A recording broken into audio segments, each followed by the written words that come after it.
Heading डालिएगा pollen grain.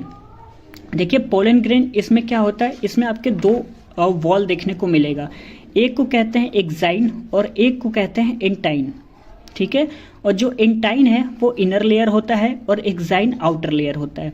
यहाँ पर ये पोलन ग्रेन का एक फिगर बना हुआ है, ठीक है, ये गोल सा, उसके बाहर ये एक लेयर बना हुआ है, ठीक है। तो अंदर वाले लेयर को क्या बोलेंगे, इंटाइन, और बाहर वाले लेयर को बोलेंगे एक्साइन, ठीक है। और एक्साइन ये जो है एक्साइन बना हुआ है, इस पे छोटे छोटे छिद्र पाए जाते हैं।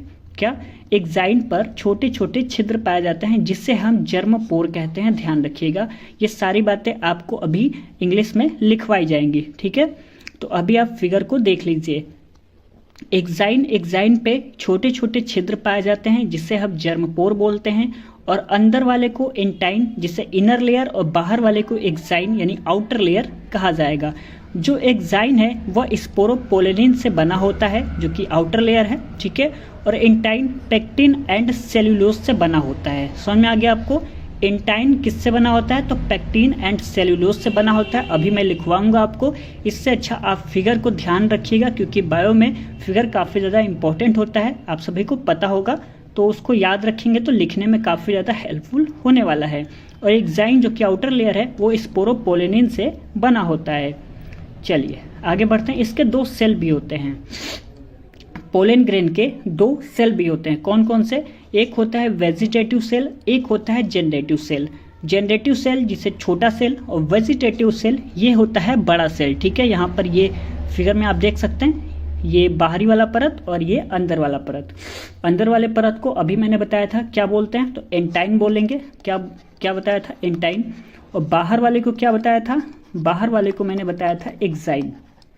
और बाहर वाले पे छोटे छोटे छिद्र पाए जाते हैं, उसको हम क्या बोलते हैं, तो उसको बोलते हैं जर्म पोर।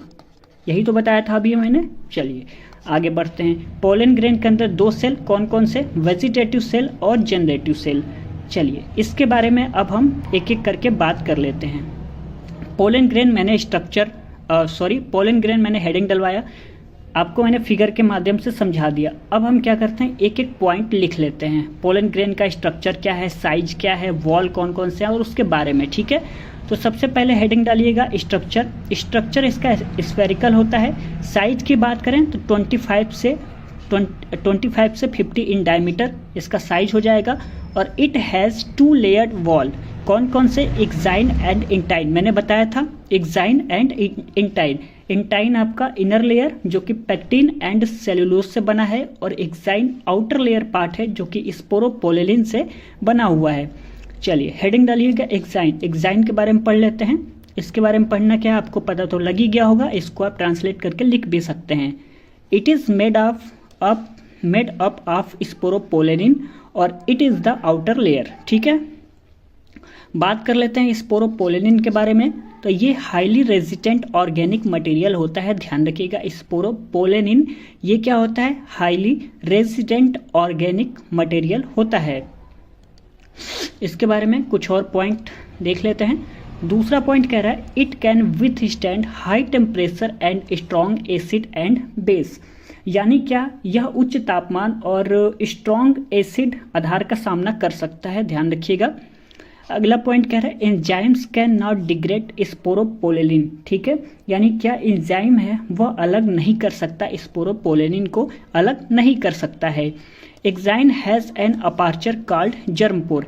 यानी एक्साइन जो कि क्या आउटर लेयर है, बताया था ना, उसके ऊपर छोटे छोटे छिद्र पाए जाते हैं, उससे हम क्या बोलते हैं, जर्मपोर कहते हैं। याद आ रहा है, जब मैंने आपको वो फिगर बनवाया था तो उसी में मैंने हर एक चीज़ समझाया था ना, तो वही चीज़ यहाँ पे लिखा जा रहा है। Exine has an aperture called germ pore. यानी एक्साइन के ऊपर छोटे छोटे जो छिद्र पाए जाते हैं उससे हम जर्मपोर कहते हैं, और जर्मपोर से ही पोलन ट्यूब निकलता है। ध्यान रखिएगा। अगला पॉइंट कह रहा है pollen grain are preserved as fossil due to sporopollenin, ठीक है। यानी स्पोरोपोलेनिन के कारण क्या होता है, जो पोलन ग्रेन है वह जीवाश्म के रूप में संरक्षित रहता है, ठीक है। समझ में आ गया आपको। एक एक पॉइंट फिर से मैं आपको समझा दे रहा हूँ। आपको हिंदी भी साथ में मैं बता दे रहा हूँ ताकि आपको अच्छे से समझ में आ जाए, ताकि उसको अपने अनुसार भी ट्रांसलेट करके लिख सकते हैं। It can with stand high temperature and strong acid and base, यानी जो स्पोरोपोलिन है वह उच्च तापमान और मजबूत अम्ल कह सकते हैं, स्ट्रॉन्ग एसिड आधार का सामना कर सकता है। ठीक है, पहला पॉइंट क्लियर। दूसरा है enzymes can not degrade sporopollenin, यानी एंजाइम जो है वह अलग नहीं कर सकता, किसको, स्पोरोपोलिन को अलग नहीं कर सकता है। Exine has an aperture called germ pore, exine के ऊपर छोटे छोटे छिद्र पाए जाते हैं जिसे क्या बोलते हैं, जर्मपोर कहते हैं। रटना कुछ भी नहीं है, बस ध्यान से बातों को सुनिए और लिखिए और बार बार रिविजन करिए, बस इससे ज़्यादा कुछ नहीं करना है, और फिगर को ज़्यादा से ज़्यादा दिमाग में फिट कर लीजिए। और जर्मपोर से ही पोलन ट्यूब निकलता है। Pollen grain are preserve as fossil due to sporopollenin. ये क्या होता है, स्पोरोपोलिन के कारण जो पोलन ग्रेन है वो जीवाश्म के रूप में संरक्षित रहता है। तो इतना बात क्लियर हो गया। चलिए आगे बढ़ते हैं। एग्जाइन हमने पढ़ लिया था, अब हम दूसरा पढ़ते हैं इंटाइन। इंटाइन क्या होता है, तो ये इनर वॉल होता है जो कि मैंने बता दिया था। इट इज़ थिन लेयर और it is made up of cellulose and pectin से यह बना होता है। बताया था ना आपको, सेल्यूलोज एंड पेक्टिन से इंटाइन बना होता है। और एग्जाइन किससे बना होता है, तो स्पोरोपोलिन से बना होता है। चलिए अगला point, pollen grains is made up two cell. ये भी बताया था आपको, पोलन ग्रेन के दो सेल होते हैं, कौन से, वेजिटेटिव सेल और जनरेटिव सेल। तो पहले हम वेजिटेटिव सेल को पढ़ लेते हैं। ये बिगर होता है, ठीक है, एबंडेंट फूड रिजर्व या फूड को रिजर्व करके रखता है। और it is has large irregular shaped nuclear, इसके पास लार्ज इरेगुलर शेप्ड न्यूक्लियर होता है। आगे बात कर लेते हैं जनरेटिव सेल के बारे में। दूसरा सेल जो कि पोलन ग्रेन का है, यह स्मॉलर होता है, float in the cytoplasm of vegetative cell, यानी वेजिटेटिव सेल का जो साइटोप्लाज्म है उसमें यह क्या तैरता रहता है। साइटोप्लाज्म एक प्रकार का लिक्विड है, ठीक है। It has dense cytoplasm and a nucleus, यानी इसके पास एक घना साइटोप्लाज्म एंड न्यूक्लियस होता है। In over 60% of angiosperm pollen grain are shed at this two celled stage, यानी 60% प्लांट में टू सेल्ड स्टेज पाया जाता है। शॉर्ट्स नोट आप बनाना चाहते हैं तो इसको केवल लिख लीजिए, 60% प्लांट्स टू सेल्ड स्टेज, उसमें दो सेल्ड स्टेज, दो कोशिका द्रव्य पाया जाता है, ठीक है। चलिए आगे बढ़ते हैं। अगला पॉइंट है हमारा 40% प्लांट, इसमें 3 सेल्ड स्टेज पाया जाता है, ठीक है। 60% प्लांट में कौन सा स्टेज पाया जाता है, तो 2 सेल्ड स्टेज पाया जाता है। और 40% प्लांट में 3 सेल्ड स्टेज पाया जाता है, आप सभी ध्यान रखेंगे। अगला पॉइंट लिख लीजिएगा, pollen grains of many species severe allergies and bronchitis affliction in some people often leading to chronic respiratory disorder asthma, यानी पोलन ग्रेन से कई सारी बीमारियां होती हैं, जैसे कि आपको देखने को मिल जाएगा यहाँ पर अस्थमा और ब्रोंकाइटिक जैसे बीमारी आपको देखने को मिल जाएगा पोलन ग्रेन से, ठीक है।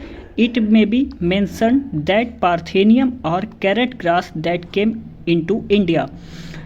तो क्या होता है कि पार्थेनियम या कैरेट ग्रास यानी गाजर घास वो क्या भारत आता है गेहूं के साथ और कई सारी बीमारियां फैलाता है, ठीक है। तो यहाँ पर आपको ये बात समझ में आ गई। Pollen grains of many species severe allergies and bronchial affliction in some people often leading to chronic respiratory disorder asthma और ब्रोंकाइटिस। यहाँ से बस इतनी बातें आप ध्यान रखिए, पोलन ग्रेन से कई सारी बीमारियां होती हैं जिससे अस्थमा और ब्रोंकाइटिक जैसी बीमारियां देखने को मिलती हैं। और पार्थेनियम या गाजर घास कह सकते हैं, वो भारत आता है गेहूं के साथ और कई सारी बीमारियां फैलाता है। बस इतनी पॉइंट यहाँ से आप ध्यान में रखिएगा, ठीक है। चलिए आगे बढ़ते हैं। वही यहाँ पे लिखा हुआ था, ठीक है। चलिए अगला पॉइंट लिख लेते हैं, pollen grains are rich in nutrients, ठीक है। पॉइंट कह रहा है it is use as a tablet as a food supplements, it is use to increase the performance of athletes and race horse. इसका मतलब चलिए मैं आपको एक एक करके बता रहा हूँ।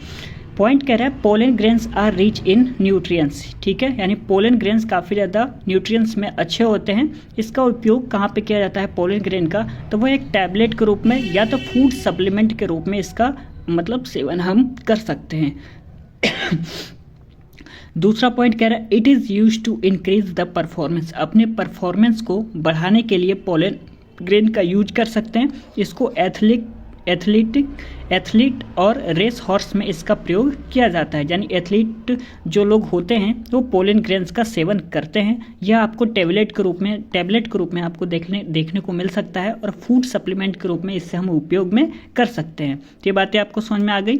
एक बार फिर से बता देते हैं, pollen grains are rich in nutrients, यानी न्यूट्रिएंट्स में पोलन ग्रेन काफ़ी ज़्यादा रिच होता है।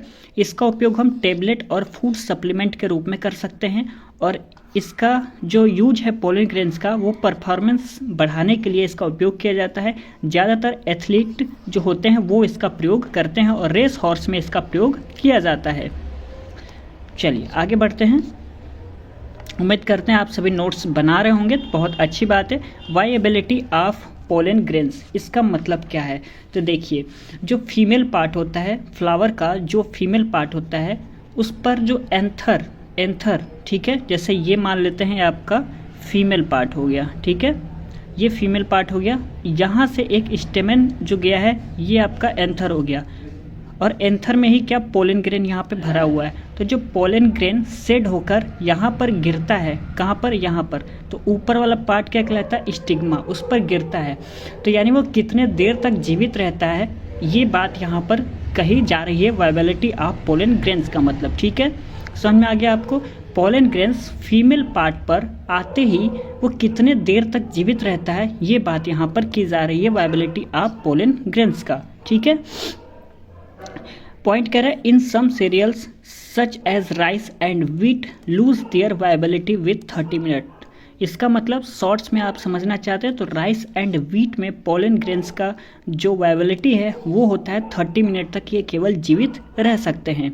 जबकि कुछ और बात करें तो इसमें रोजेसी में और लेग्यूमिनोसी और सोलार्की, इसमें आपकी बात करें तो इसमें ज़्यादा से ज़्यादा ये कई महीनों तक जीवित रह सकते हैं, ठीक है।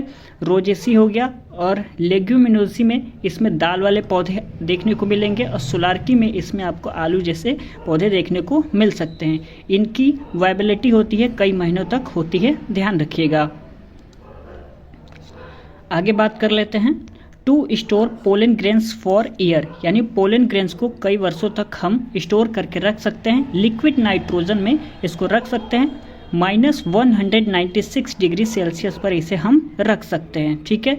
जो पोलन ग्रेन है उसे कई वर्षों तक हम रख सकते हैं स्टोर करके, किसमें? लिक्विड नाइट्रोजन में रख सकते हैं, मतलब उसको रख सकते हैं स्टोर करके 196 डिग्री सेल्सियस पर माइनस में, ठीक है।